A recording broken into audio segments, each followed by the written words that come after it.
Good evening, everybody, and welcome to Carving It Up Live. I'm Bryson Carver. As always, got a great guest coming on the show later on, Barry Grant Jr. from the All Even podcast.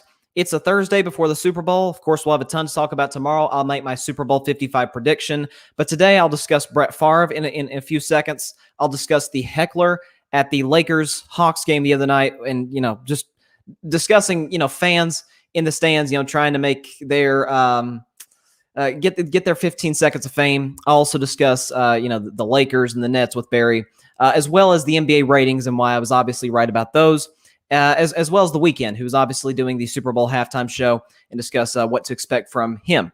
But first, Brett Favre. He always gives us, I don't know, I think he's got a podcast. And I've respect for Brett Favre. He was a great quarterback. I don't know if, personally, I would not put him in my top 10. I would certainly take, obviously, Brady. Who wouldn't take Brady? I would take Brady, Rodgers in Green Bay. I would take guys like Staubach, Bradshaw. It might be kind of a debate. Bradshaw was a better winner. Won 4 Super Bowls. Brett Favre, with all the talent he had in Green Bay, won 1 Super Bowl.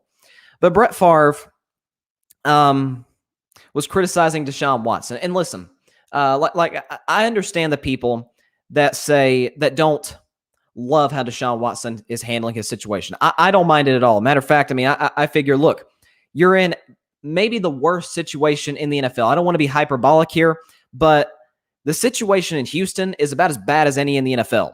At least the Jets, they got a coach they can, they can have confidence in, like Robert Saleh. Like I campaigned for Robert Saleh to get a job last year. Unfortunately, he did not get one. He got one this year, rightfully so, with the Jets. Wish him the best. And the Jets have the number 2 pick, right? You look at teams like Cincinnati, all the issues in Cincinnati, but they're like, you know what? We've got our franchise quarterback. We just got to build around him. But also, you look at situations like, let's think of a bad team like the Philadelphia Eagles. Now, they've got their problems. Okay, they've got a lot of problems. They're kind of in that ballpark with Houston. But at least Philadelphia can say, you know what, a few years ago, hey, we won the Super Bowl, right? And Philadelphia, if people in Philadelphia that are like, oh my goodness, this Nick Caserio guy, he's terrible. We couldn't get Bieniemy. Yes, Eric Bieniemy would have absolutely been a better hire. And why they didn't hire him, I have no idea, especially after watching Nick Caserio's opening press conference as the head coach. But if you're an Eagles fan, just look at it this way. Our last 2 coaches were Andy Reid. He's pretty good. And Doug Peterson. While everybody hates Doug Peterson right now, coming into that season as a rookie head coach, everybody was thinking, oh, Doug Peterson's going to be the transition piece. I remember this. I remember the media in Philadelphia is like, oh, he's going to be the transition piece. And 2 years later, he won the Super Bowl. So don't panic in Philadelphia. But Houston, you say, well, they got their franchise quarterback. Well, they probably don't for much longer. Deshaun Watson is going to be out of here pretty soon. And so I look at this situation where they hired a head coach who's never even been a coordinator. And the last time we saw that happen was the Browns a couple years ago with Freddie Kitchens. That didn't work. And again, no disrespect to David Culley. I wish him the absolute best. I'm glad they hired a minority coach, because it seems like teams are just allergic to hiring black candidates or minority candidates in general. But so, I'll give Houston props there. But it was only, they didn't do that until Deshaun Watson said, hey, could you please at least interview or give a minority candidate a shot? Deshaun was probably hinting at Eric Bieniemy, is my guess. Instead, they got David Culley. But the roster's a mess. His best 3 receivers from a couple years ago are basically all gone. DeAndre Hopkins, Will Fuller, and Kenny Stills. Kenny Stills is gone. Will Fuller suspended. DeAndre Hopkins got traded. It's a bad situation in Houston. The defense is terrible. J.J. Watt wants out. It's bad. And Brett Favre said, you get paid a ton of money to do a certain job and just do it and let the chips fall where they may. I think we make too much money to voice an opinion, but I'm not saying he's wrong. I think it's a different day and time, and it'll be interesting to see how the organization handles it. So, first of all, it's ironic. It's, if someone else said this, I'm trying to think of a guy. I don't know. I don't know who it could be acceptable by, but Brett Favre is the last guy who can say something like this. Okay, first of all, Brett Favre is worth $100 million. I googled it. He's worth $100 million. He just voiced his opinion. He's pretty rich. I thought guys who make a lot of money and are rich shouldn't voice their opinions. First of all, you get an opinion, whatever your bank account is. And secondly, you're worth $100 million, Brett.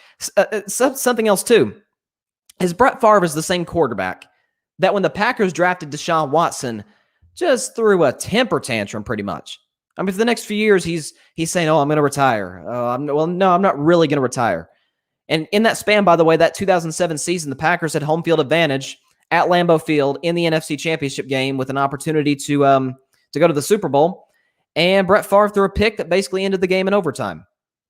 And so Brett left, and Aaron Rodgers was the guy, right?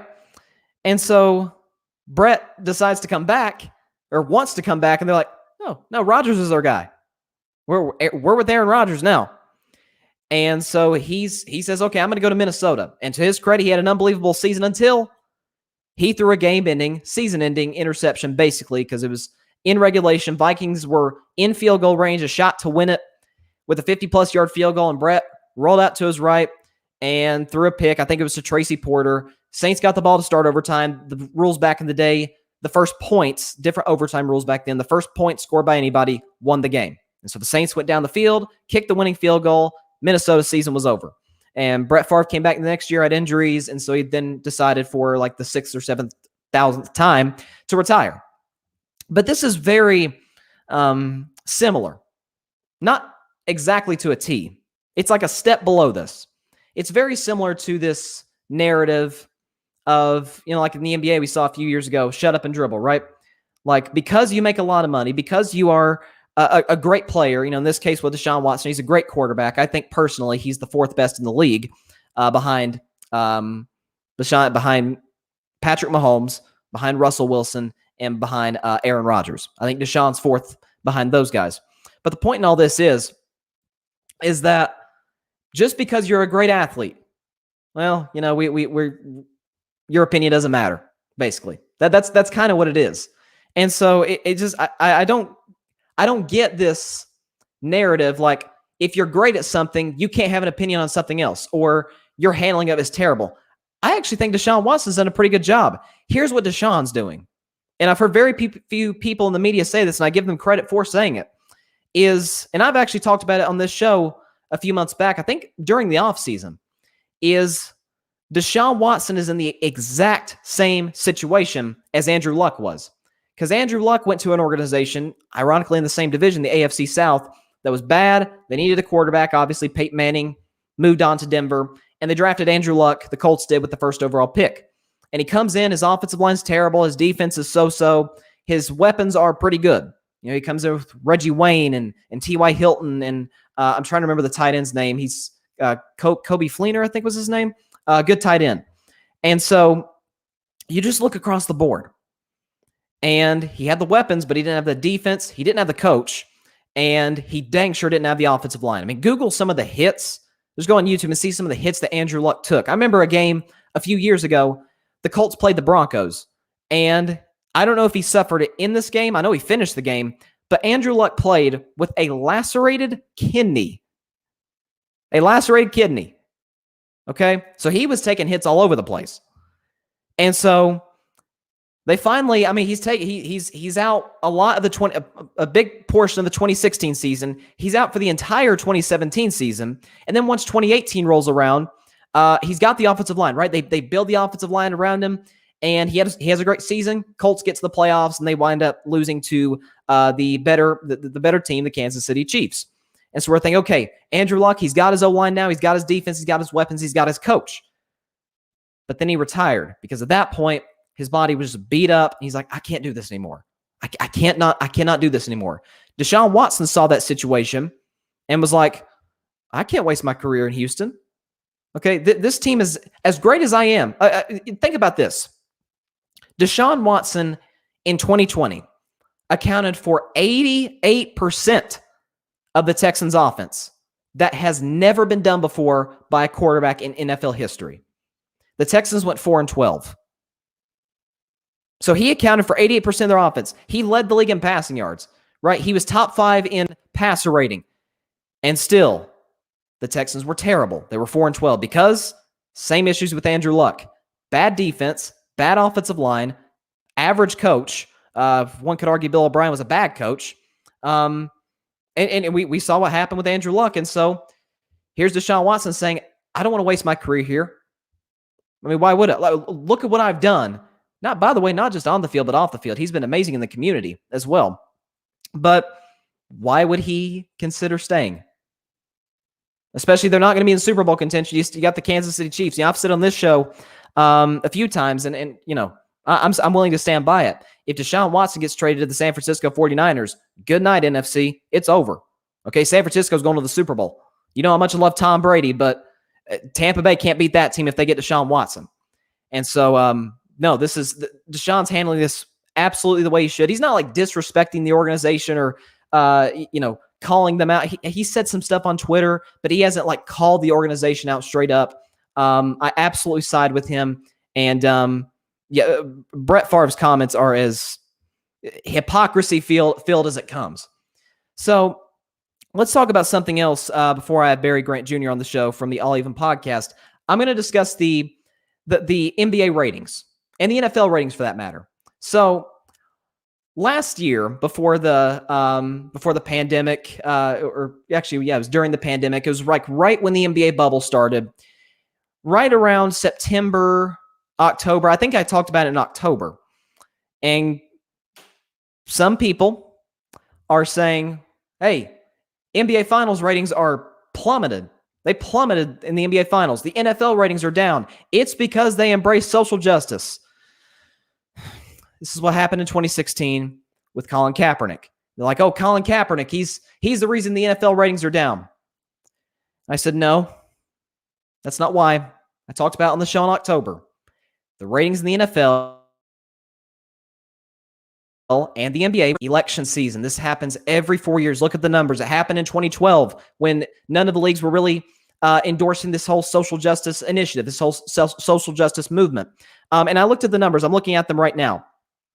And the NFC Championship game, all right, let me start with the AFC. AFC Championship game was up from 2% from last year, okay? So ratings went up 2% from last year's championship game, okay? So they went up. NFC Championship game went up 5% and was the highest rated NFC Championship game since 2017. So that's good. And the NBA, which really endorsed social justice more than the NFL did, no question. People saying, oh, the NBA's dead. Ratings are dead, right? And I think there were other factors that I'll get to in just a second why the ratings were down last year. The Lakers-Celtics game Saturday night was up 16% from the average of any game last year, of any primetime NBA game in the regular season. Okay, ABC, the network that broadcast the game, of course, was the highest rated network on national television during primetime. So that squashed that narrative. Okay, and listen, I'm always willing. I have a rule on this show. Okay, if you, the audience, disagree with an opinion I have that has not been proven correct, like for example, Joe Burrow. I talked about Joe Burrow before the draft, and I said, look, I think he's going to be a bust. I haven't seen him make any NFL throws at LSU. But then around like the second or third game this year, I was like, my bad, I was wrong. That was stupid. Joe Burrow looks amazing with nothing in Cincinnati. And I hope they can put the adequate talent around him to help him succeed even more. So I was wrong. But if I'm right, then I get the opportunity to say, hey, I was right on this. And it's not because I'm a genius. It's not because I'm like, I have this insider information. Y'all can go look the numbers up for yourself. But this narrative that's been pushed like, oh, because of Colin Kaepernick in 2016, the ratings in the NFL went down. No, that season actually had the highest rated Super Bowl at that time in NFL history. Well, I thought Kaepernick was hurting the ratings. No, the election was hurting the ratings. People go to Fox News, people go to CNN, MSNBC, ABC, CBS, et cetera, People are watching political coverage. By the way, the pandemic didn't help either because people are staying on those networks because of, people want the newest information on COVID, understandably so. And so I'm not surprised because I said this was going to happen. After the election season's over, NFL ratings will be right back where they used to be. NBA ratings will be back up where they used to be. And by the way, something else with the NBA, last season, Clay was out, Steph was out, KD was out, Zion was out half the season. There wasn't really people say dynasties hurt the league. Dynasties actually helped the ratings. The NBA ratings were fantastic when Golden State was amazing and when the Miami Heat had the big three, and Boston, the Lakers 10 years ago with the late great Kobe Bryant and Paul Pierce and Kevin Garnett and Pau Gasol. So great teams, and the Lakers were a great team last year, but I'm talking about like dynastic teams helped the ratings. So all of that played into the NBA, their ratings not being great last year. And so now that they, for the most part, all their guys are still healthy, minus Klay Thompson, unfortunately. But it's just ridiculous that people actually bought into this narrative that, the league's embracing social justice is like the worst thing ever, and that's why it's hurting the ratings. No, it's not. No, it's not. Elections hurt ratings. Simple as that. Nothing more, nothing less. And it's going to happen again in 2024. I'm just here to warn you. It's going to happen in 2024 again during that election. People are going to go over to the cable news and to the primary networks to watch election coverage, and they're not going to watch sports as much during that time, during October, November. Okay, that's just how it goes. So coming on the show now is one of my favorite podcasters personally. I've listened to the show for a few months now. Barry Grant Jr. from the All Even podcast. I'm going to bring him on right now. Barry, how you doing, man? Hey, man. What's up, Bryson? How you doing, bro? I'm doing great. Glad to be here, man. Glad to be here. I see you repping the Lakers right there. Hey, I gotta rep my team, man. I feel you. So we'll talk about the Super Bowl in just a second. I want to say, the team that you've discussed a lot in your show, the Brooklyn Nets. Now, obviously they have stars all over the place. KD, right. Kyrie, Harden. And as you see in the graphic right there, they're 4-1 when they play. Defensively, they're hard to watch. Yeah. Do you think they can put it together, get past teams like Philly, Milwaukee? Do you think they can win the East? Do you think they will win the East? Yeah. Well, let me say this. They have the firepower to win an NBA title. So to answer your question, definitely they can get out of the East. But the problem is you need to stop some people in the playoffs. Like, these high scoring games that you're seeing in the regular season, that's because one, nobody game plans in the regular season. You're going from city to city and nobody's kind of coming up with any type of scheme to double team and take the ball out of your hands. It's all one-on-one basketball in the regular season. Come playoff time, those things stop. They know how to be able to game plan for James Harden. They know how to game plan for Kyrie Irving. So when I see what they're doing now, okay, great. We know that they can be able to score between the three of them 80 points every game. But who are they? Can they stop anybody? James Harden has never been a great defender. Kyrie Irving has never been a great defender. Kevin Durant has defended in spurts. He's not a great defender, but you're not going to call him a terrible defender. However, look at the team. Look at the team around them. Who is getting stops? Who's actually going to be able to score those additional 30 to 35 points a game? You're not seeing that. And when I'm seeing right now, Milwaukee's starting to get it together. They struggled to start the season. And you got to remember, they have some new parts as well. Drew Holiday has to learn how to play with Giannis. Drew Holiday now has to learn a completely different system after being in New Orleans for that long. So now they're starting to click. They're starting to understand exactly how to play with each other, how to pick and roll, and a lot of people don't realize that Drew Holiday is a great defender himself. Yes. So if you look at Milwaukee in that series against the Nets, 7-game series, that's not a pretty matchup for Brooklyn, right? Let's go to Philly. Philly's also one of those teams that they're very dynamic. They have outside shooting. They have defensive, monsters all around the court. Ben Simmons is a great defender. He may end up putting his name in for Defensive Player of the Year this year, how good he's playing. You have Joel Embiid, who's being very dominant this year in regards to, his stats across the board. You have Tobias Harris is playing well. They have a decent bench. The only liability that I see that they have is Doc Rivers, because in a 7-game series, we've seen what Doc Rivers shows you. Gets a little tight. But even that team against the Brooklyn Nets, can you really pick the Nets in that series? It's I don't know. hard. It's Like I like Philly a lot this year. Like you said about it's their defense. so that's what I'm saying. It's like, you and then you go to Boston. You can say the same thing about Boston. Boston has great young pieces.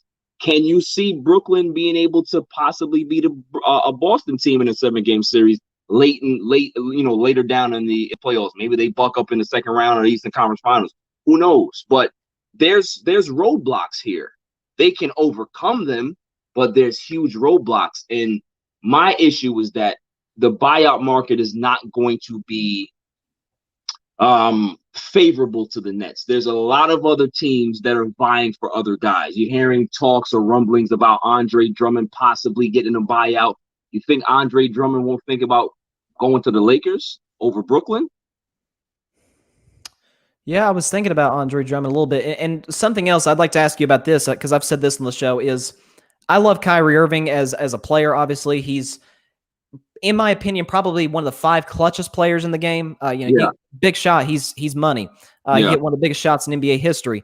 In my opinion, he's the greatest ball handler we've ever seen. I mean, he's got that thing on a string. Yeah. He Iverson, Curry. But man, sometimes that guy can be as unpredictable as it comes, and he's been balling lately. I personally would trade him for some defensive pieces. Now that might screw with the team chemistry a little bit, but in the long run, it would probably help. Because listen, we did see KD and Harden when Kyrie was out. They look great. I mean, offensively, Brooklyn's not gonna miss a beat if they didn't have Kyrie. But certainly it would help them a ton if they had some defensive players. What are your thoughts on that? Yeah, I mean, I don't hate the idea, but here's the thing. Here's what I'm thinking. I think if they're thinking that, or as an organization, it's going to be in the offseason or next year. They're not going to think about doing that this year. They want to see how far they can be able to do. Maybe they catch lightning in a bottle and win an NBA title, just buck up on one, right? That's their hope. That's why they did this. They had a good team before, but they were saying, we need to try to, I'm trying to find a word here. They're trying to capitalize on the window. We don't know how long Kevin Durant's going to have. He's having a phenomenal season this season. Who knows what's going to happen next season? Kyrie Irving, he's very unpredictable, like you said. They're trying to capitalize now. So all those great pieces that they have, they're just putting all their ducks in a row right now and putting all their chips on the table and hoping that they can be able to just win a title, and then whatever happens after that, they don't really care. You know what I mean? But yeah, I agree. Is that there's a lot of uncertainty. They could get a lot for Kyrie Irving, but then again, a lot of teams may look at it like, okay, well, we know that you want to ship him, so we're not willing to give you top dollar for Kyrie. Plus, with all the baggage that comes with the Kyrie Irving, like, you have to literally make sure you have a whole bunch of other things in place organizationally to make sure that your team can be able to sustain his behavior at times, because he is aloof.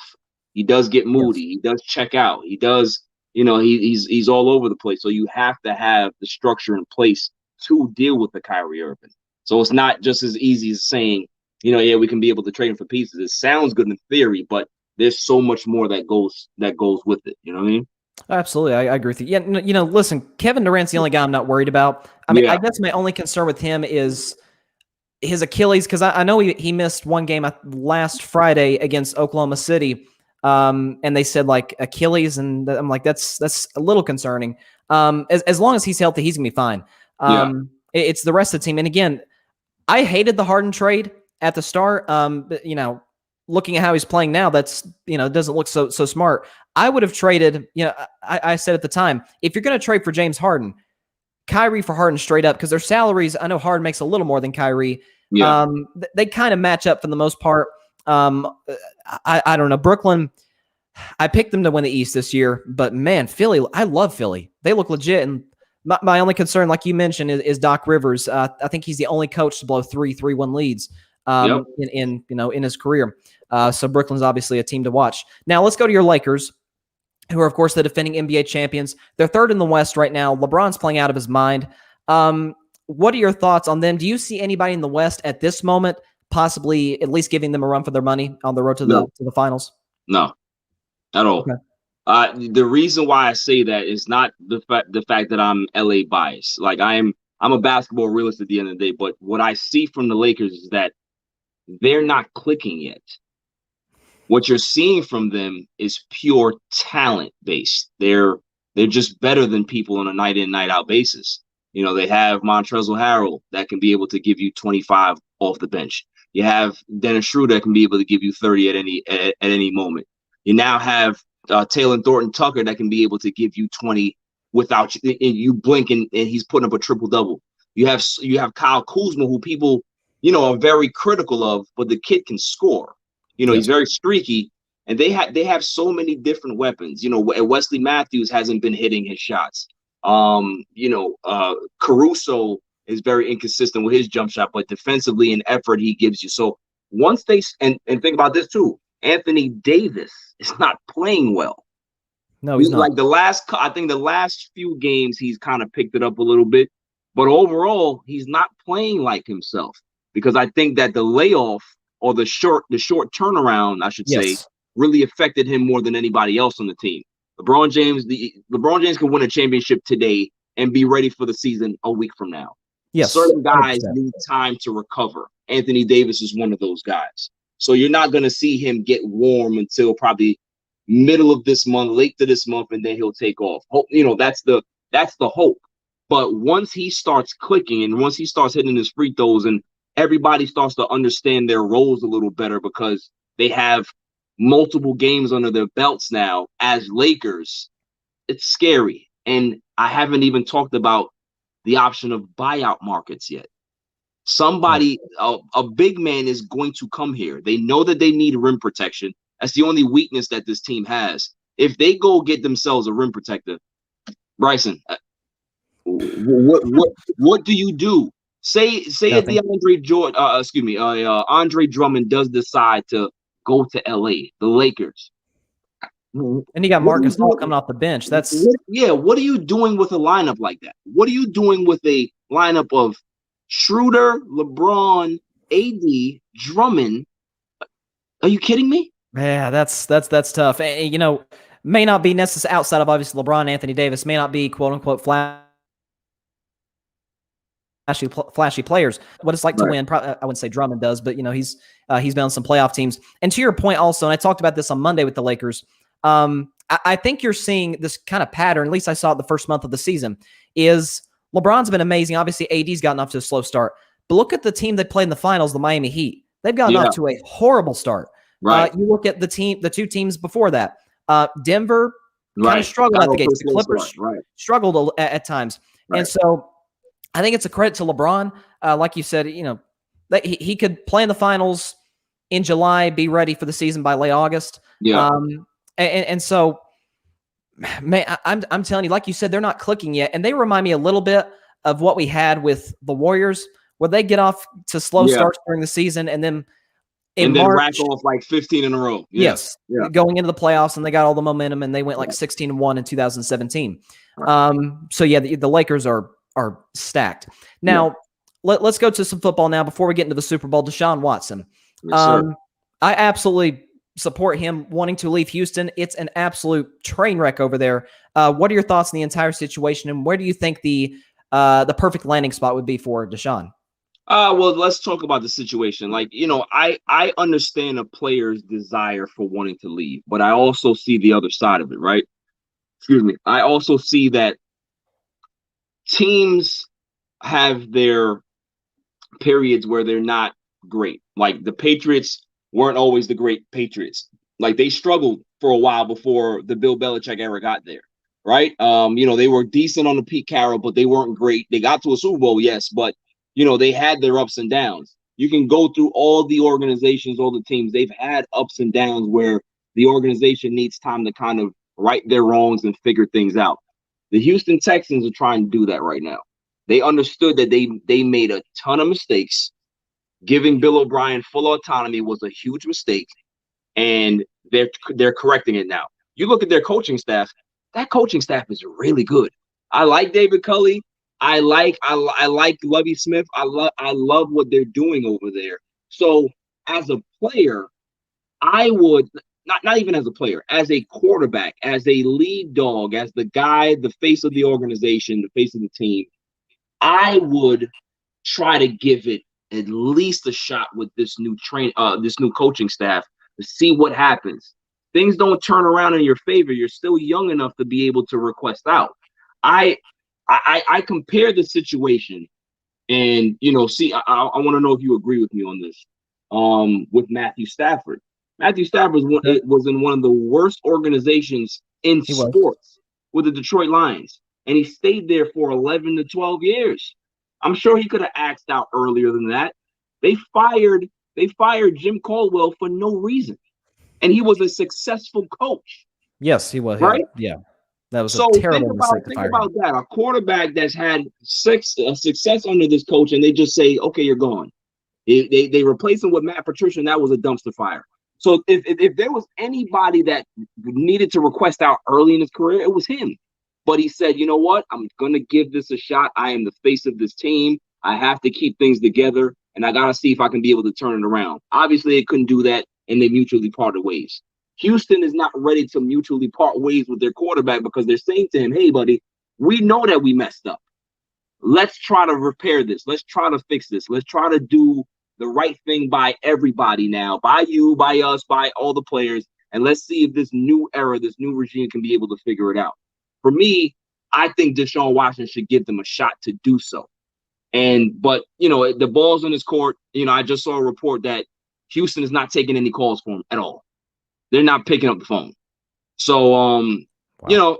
I want him to try to figure it out there, because if you can be able to turn that franchise around, your legacy, your stature in history is just that much more solidified, in my opinion.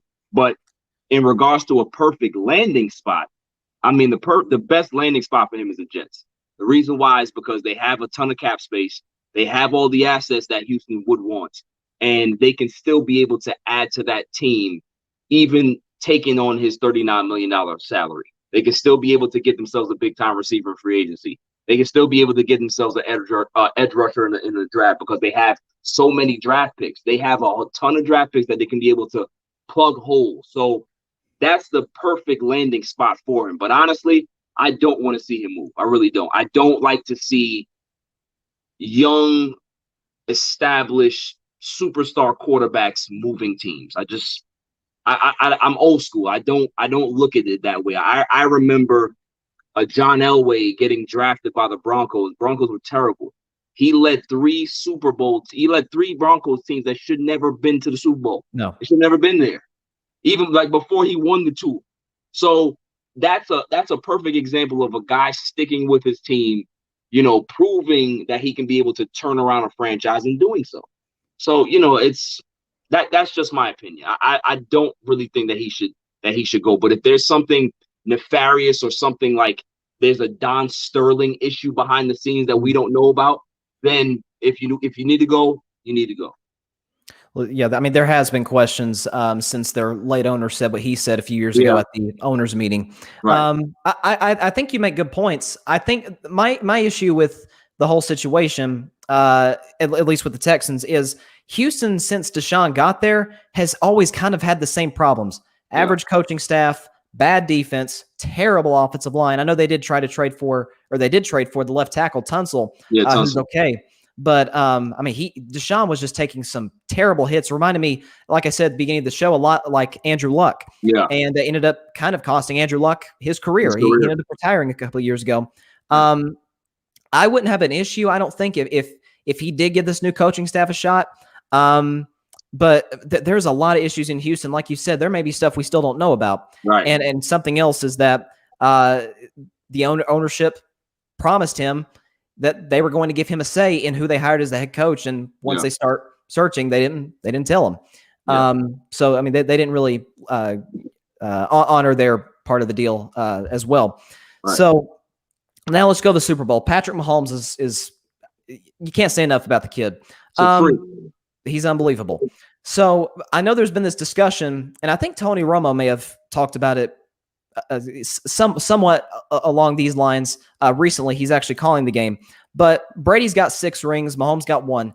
If Mahomes can win the Super Bowl, can he Does he still have a legit, a realistic shot to catch Brady maybe later in his career as the greatest quarterback of all time, do you think? Yeah, he does. I mean, Brady has how many losses in the Super Bowl? 3. 3. So even if Pat Mahomes loses the Super Bowl, he will be back. We Oh, know yes. that. Yeah.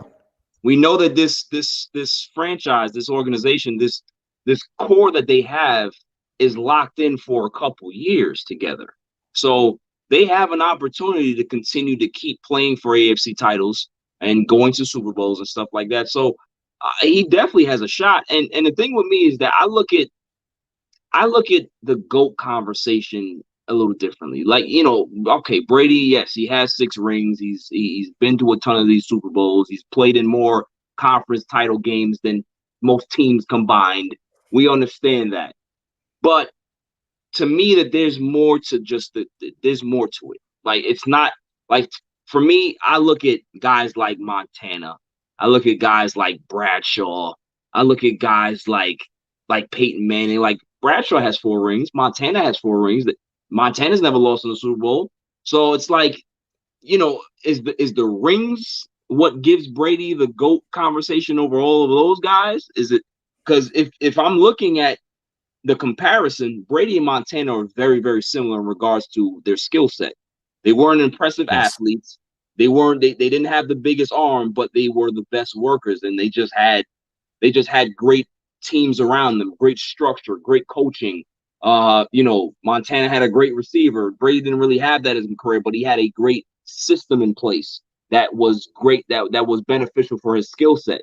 So, Brady is one of the GOATs. I just don't believe that he is the GOAT, in my opinion. There's more to the conversation than that.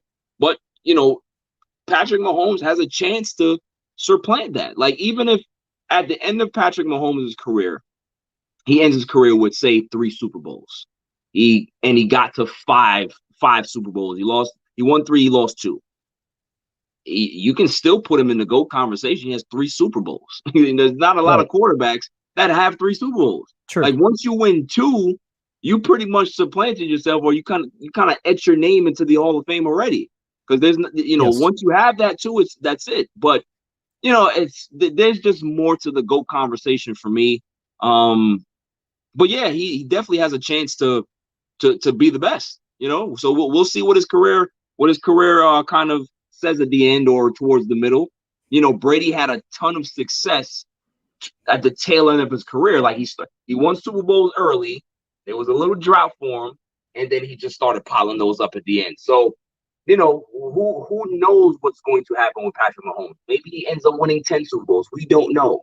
We've never even thought of a quarterback being able to win 6. 4 was impossible. Right. You got 4. Now Brady has 6. So it's like, who's to say Mahomes won't get 8 or 9? Or if he ends with 3, the totality of his career is going to be able to tell me where he falls in history. How his organization stayed dominant while he was playing, the numbers that he put up, the leadership qualities that he had, where they ended up season after season. Like, were they contending for Super Bowls, or were they 6-10, 5-11? Like, those matter to me as well. Like, lasting, sustainable success counts in regards to that GOAT conversation. And so far, so good. He hasn't lost much games since he's been in the NFL. So, Right.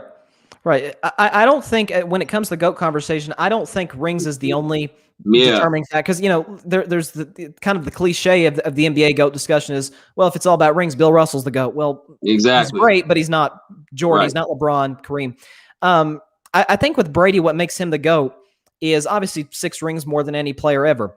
But a couple other things is, he has moments. He has moments you remember. You remember him driving down the field to beat the Rams in that first Super Bowl. You remember the game when he drove against the Seahawks in the Super Bowl, the 28-3 comeback against Atlanta, and so many moments in between.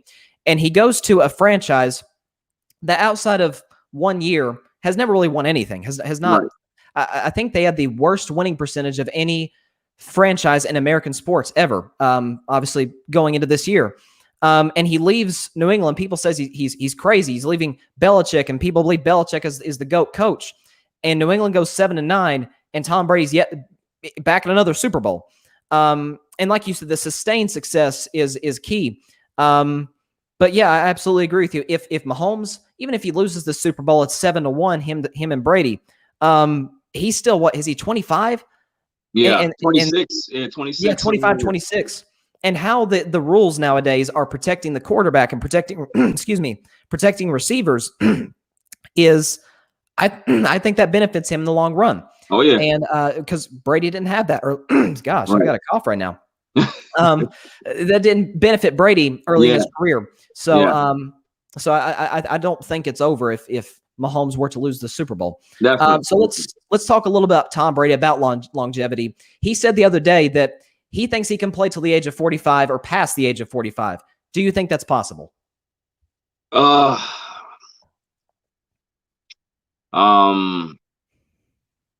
Yeah, it's possible.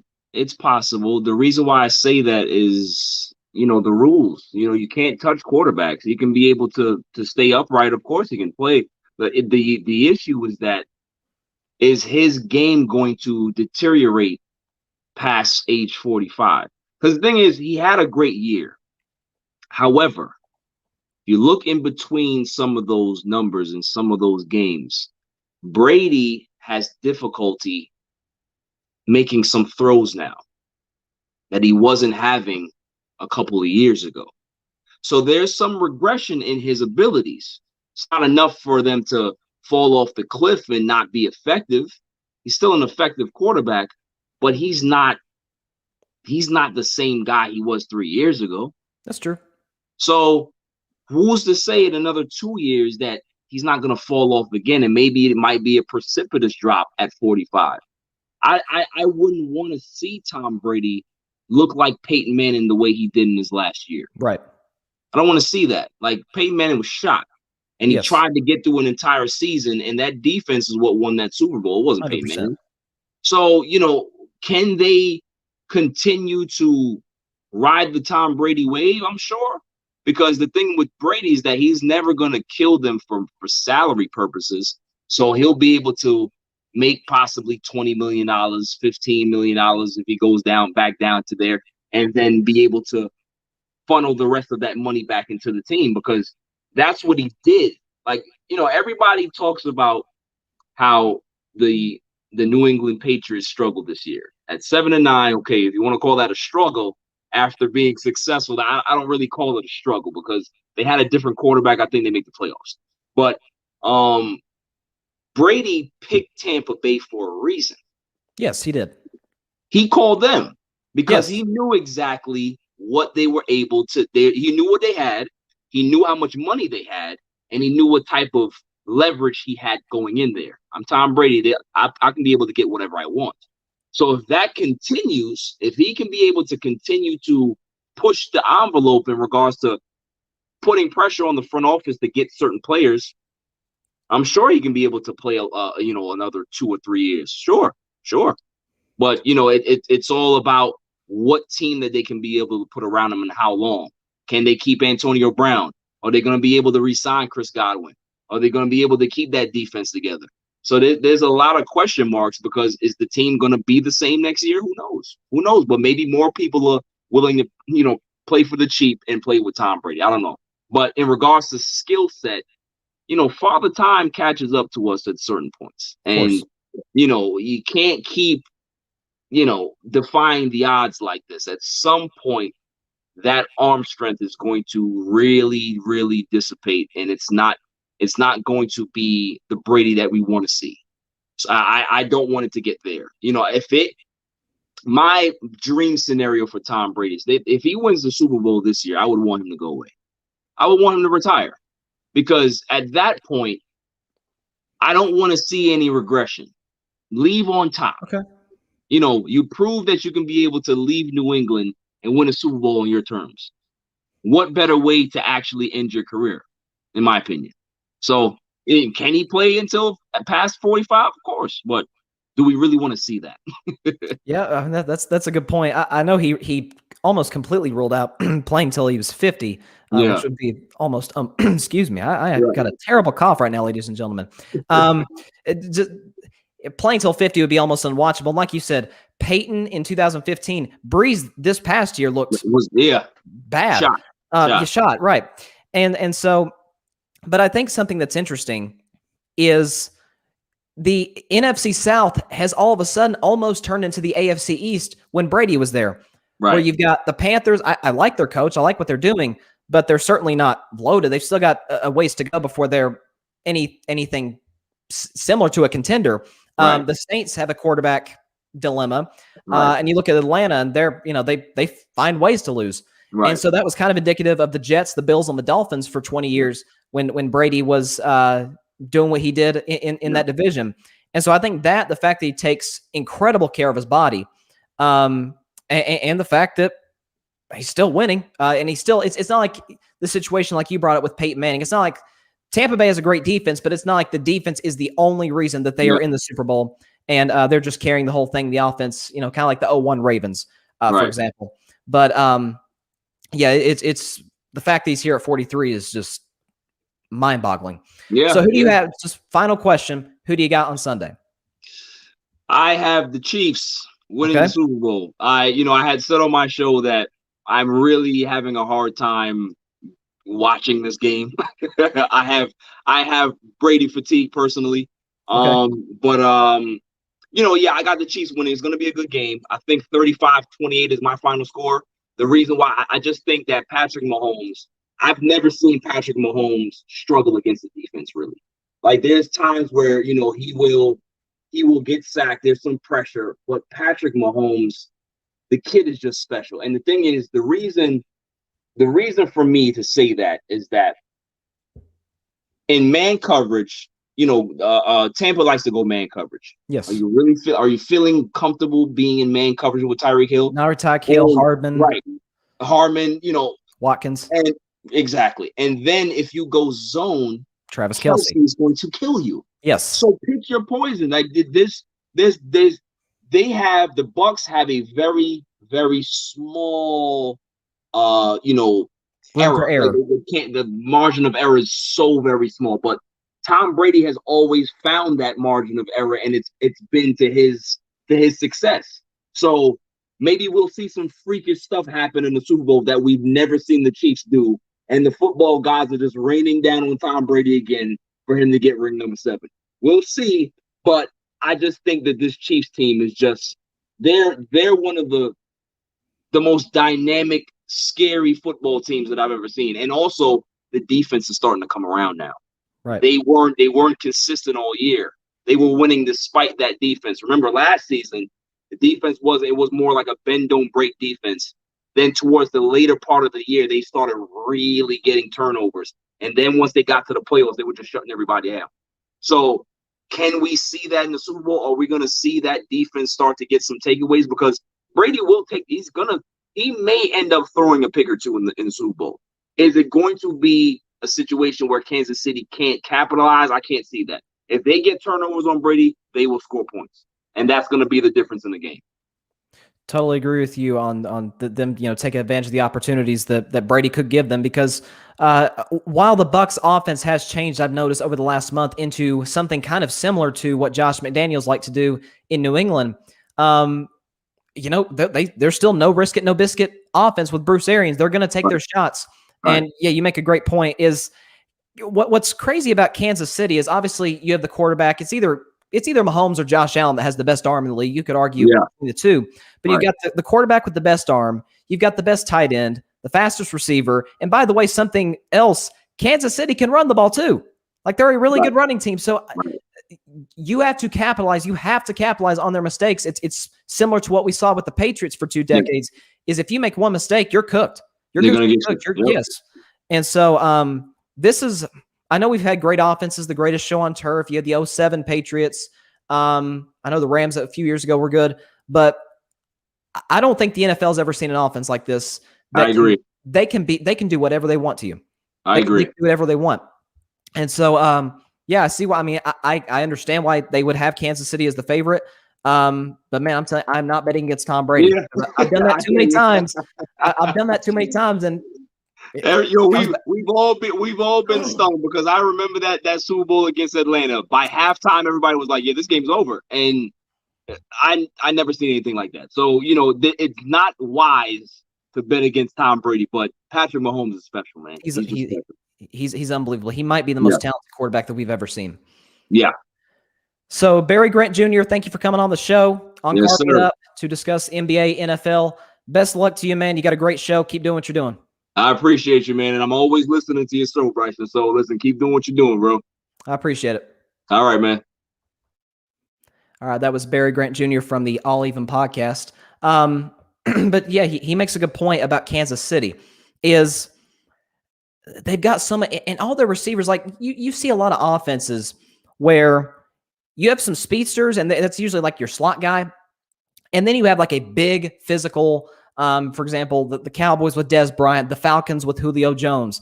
You see these big 6'3", 6'4" receivers that can go up for jump balls. And Kansas City is just a bunch of fast guys that are obviously great at running routes. You can't just be fast. We saw John Ross in Cincinnati. He can fly, but he can't run routes to save his life. Gosh, I got a terrible cough, guys. But Tyreek Hill's the fastest player in the league. Mecole Hardman can fly. Demarcus Robinson, although I think he's on the COVID list. You look at Sammy Watkins can run. And if they do go with zone coverage, Kelsey's going to have 13 catches for $150 and be the Super Bowl MVP. And so it's as unstoppable as anything I've ever seen. So let me discuss. It's funny. It's not our final topic. It's our final sports topic, though. Going back to LeBron. Now, the other night, the Lakers played the Hawks. I watched a little bit of the game, and there was a heckler. First of all, it was good. Like LeBron said after the game, it was good to have some fan-player interaction. However, I didn't want it to look like this. I didn't want it to look like, oh boy, here we go. Fans are talking junk to LeBron, getting kicked out of the game. You don't want to see that. And I think Adam Silver, he articulated this very well. Is he said that basically we're okay with fans and players interacting. If they talk trash, if they're just talking, if a fan courtside says, hey, LeBron, you suck, whatever.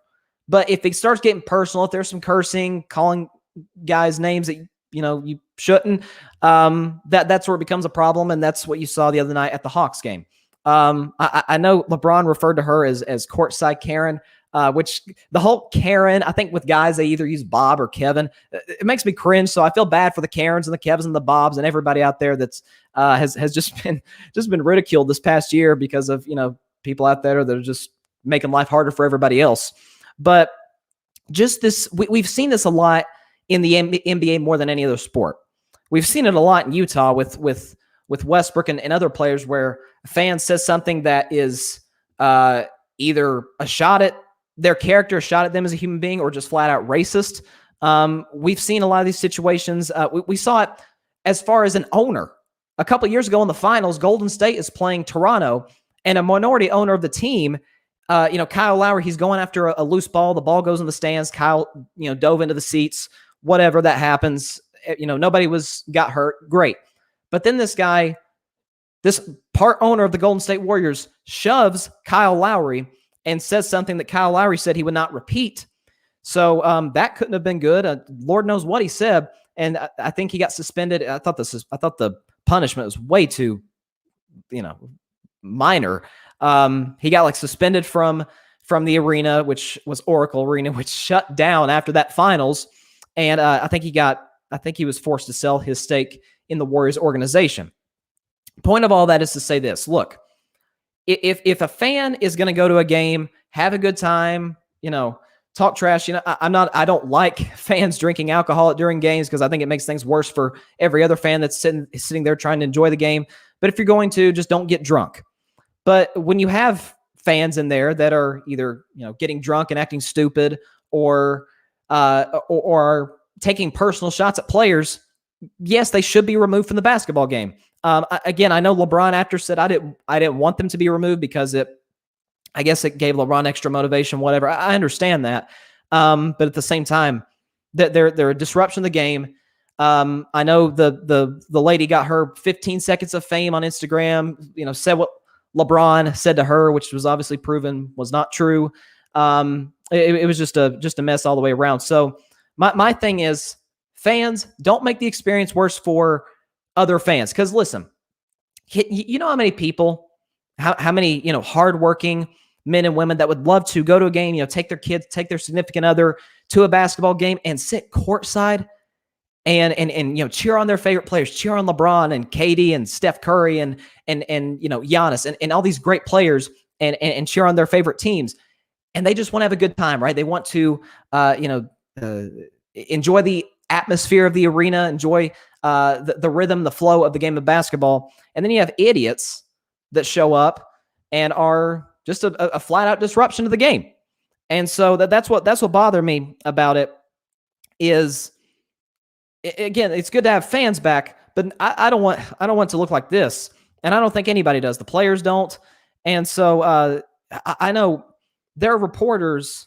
I don't think they talked about this during the Last Dance documentary last summer, but there were reporters that covered Michael Jordan, that covered the Chicago Bulls in 1997 and 1998 when the Bulls played the Jazz in back-to-back finals. And they said, man, those, and I'm not, by the way, this is not a shot at Utah Jazz fans. There's always your, jerks or your disruptors that are just, they're not there to watch the game. They're there to get attention. They're there to say terrible things to players. They said that the things that were said to Michael Jordan were just inhumane. I mean, some of those fans in Utah said horrendous things to Jordan. And so I think the NBA put this rule in place, and I think it was executed pretty much to perfection. I think Monday night is when the game was, because look, at the end of the day, show up to the game, yell, cheer. Hey, you can even say, hey, LeBron, you're terrible. You suck. Jordan's the guy. Whatever. You say whatever you want, as long as it doesn't border on, obviously, racism, personal attacks, taking shots at his character, his family, his wife, his kids, his, friends, whatever.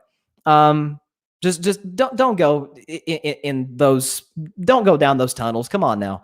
We're smarter than that as a society. Just to go to games and act stupid. That's the word I'll use. It's just dumb. It drives me crazy every time we see this and a fan shows up and acts dumb. I always think about the people that are less fortunate, that are huge diehard NBA fans that would give anything just to go to a game. If they were sitting in the nosebleeds, that would be amazing for them, much less sitting courtside and watching their favorite players and getting to interact possibly with their favorite players would just be a dream come true. And then you have, idiots like this who just ruin it for everybody. So she absolutely should have been removed from the game. They all should have. And I just hate seeing when this happens. So let me get one last topic. It always drives me crazy when your diehard football fans are like, I just want to see the game and nothing else. The commercials and all the hoopla and the hype for the Super Bowl, it's just a bunch of nonsense. And I'm like, listen, the NFL is a sport. It's a league, obviously. It's a business. The Super Bowl, any game is, but especially the Super Bowl, it is a television event. It is a big, long television special that happens every year at 6:30 Eastern, 3:30 Pacific, on the first Sunday of February. Like, everybody watches the Super Bowl, right?